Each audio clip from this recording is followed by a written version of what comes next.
All right. So in early February, I think, or maybe it was late January, we had an ice storm. It was Ice-mageddon 2017, except it wasn't. It was predicted to be really bad, and turns out there was not much at all.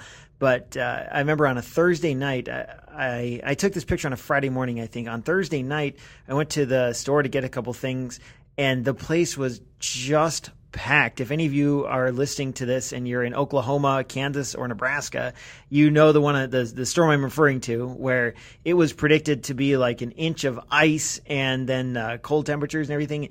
And to be honest, it was really close. I mean, it could have gone either way. So I'm not maligning the forecasters. They do the best job they can with the information they have. Turns out that we didn't really get as much ice as they thought, and the temperatures were pretty warm, so that things were melted mostly by a couple hours into the next day. But we stayed home from school. They called off OSU, and they called off all the schools here in town. So the next day I went out and took some pictures. It's really cool to go out and take pictures after things are covered in ice. Snow is great too, but ice, you get everything frozen, literally frozen in time. And here you're looking at some berries of a crepe myrtle bush, or I don't know if you call them berries or seeds or what, but it's from a crepe myrtle bush, which are all over the place in Oklahoma.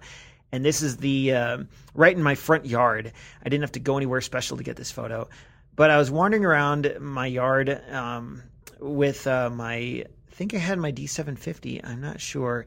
And I used a +4 filter so I could get a little close to some of these things, but not too close, because then you get such an unwieldy depth of field. And I wanted a little more context. So not F4. My +4 filter allowed me to get pretty close to this little cluster of crepe myrtle something, seedlings or whatever. And I shot this at f4 so that I could get a little wider depth of field and get it really nice and sharp, which isn't always easy to do with those close-up filters. And it was just a fun way to go around and take some pictures. And I highly recommend you do this. Of course, this episode is being released in mid-March, so unless you're in Canada, it's probably unlikely you'll get that opportunity. But I also wanted to compare this to another photo I took a long time ago. And if you're on the blog, you can click down below. There's a photo called Winter Berries, which is a very similar photo. I took it the morning after an ice storm, and I went across the street to my neighbor's house.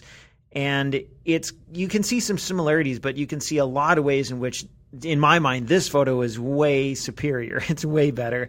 And it's a nice tangible reminder or illustration of how much I've grown as a photographer, which is one of the fun things about this blog, is I get to look back and see how I've advanced over time. At least in my mind, I've advanced. And I hope you find the way to do that in your photography as well, whether you're shooting with a mobile phone or a fancy DSLR. Find an opportunity to look back and reflect and see where you've come and where you are now. And hopefully you'll have some goals for where you want to be in another couple of years as well.